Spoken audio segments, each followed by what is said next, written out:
Oi pessoal, eu sou o Thiago Matos, sou do Instituto Oncoguia, coordeno o Núcleo de Advocacy.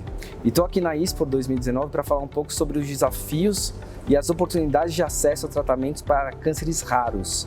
É um assunto bastante delicado, um assunto bastante importante e a gente precisa talvez pensar em novos modelos regulatórios para que o câncer raro não seja considerado para fins regulatórios como um câncer normal.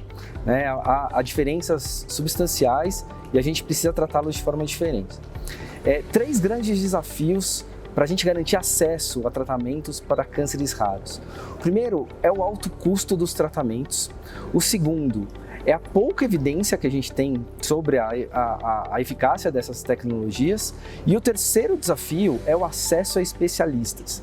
E aí a gente, além de ter todos esses desafios, a gente tem todo um modelo regulatório que acaba fazendo com que o paciente, muitas vezes, ou siga para um caráter de acesso particular puro, ou ele siga uma linha de acesso pelo plano de saúde ou pelo Sistema Único de Saúde. E aí ele encontra também barreiras em todos esses modelos. Primeiro, definição de preço, depois incorporação no rol da ANS. No SUS você tem que, além da incorporação na Conitec, você precisa às vezes passar pela compra pelos hospitais. Tem hospitais que oferecem tratamentos que outros hospitais não oferecem, isso dentro do próprio SUS. Se vocês tiverem interesse em conhecer mais sobre essa diferença, essa desigualdade no acesso, pesquisem aí o estudo Meu SUS é Diferente do Teu SUS, um estudo publicado pelo Instituto Oncoguia em 2017, mas que está bastante atual.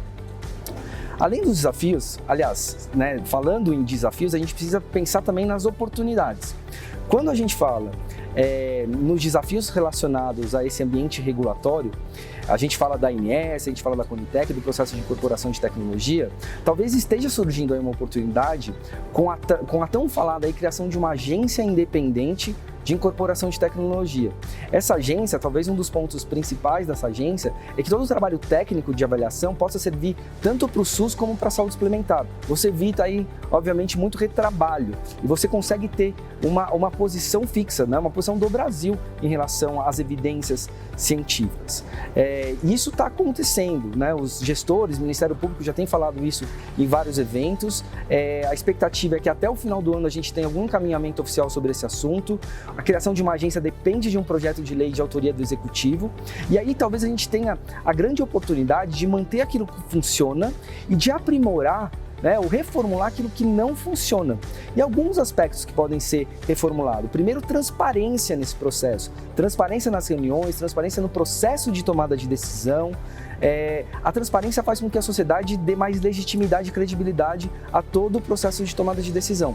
A gente precisa talvez pensar em critérios mais objetivos e que sejam critérios talvez separados, diferenciados, dependendo da incidência da doença, dependendo se é uma doença rara, se é um câncer raro, se é um câncer comum, com alta incidência. Então a gente tem que pensar aí talvez em critérios mais objetivos para ter mais segurança e previsibilidade aí no processo de tomada de decisão.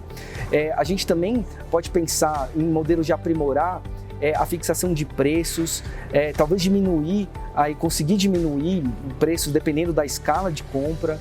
Você pode pensar em modelos também de compartilhamento de riscos, como já tem sido feito agora pelo Ministério da Saúde, e ampliar esses modelos aí de incorporação de tecnologia.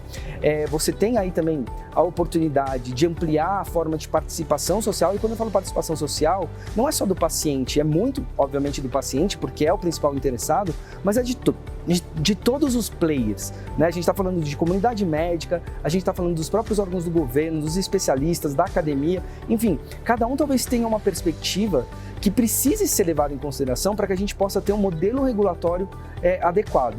E aí a gente tem essa, então, grande oportunidade de fazer com que todos esses desafios permitam aí que a gente consiga sair da caixa e criar um modelo regulatório que garanta acesso para o paciente daquilo que ele efetivamente precisa. Talvez um mantra é a gente pensar em como garantir o tratamento certo, na hora certa, na dose certa para a pessoa certa. É ter realmente uma análise bastante racional, mas não sempre pensando em não abandonar o paciente naquele momento que ele mais precisa, buscar caminhos para garantir acesso para aquela pessoa que efetivamente precisa de um tratamento que possa aí fazer uma diferença na sua vida. Grande abraço a todos.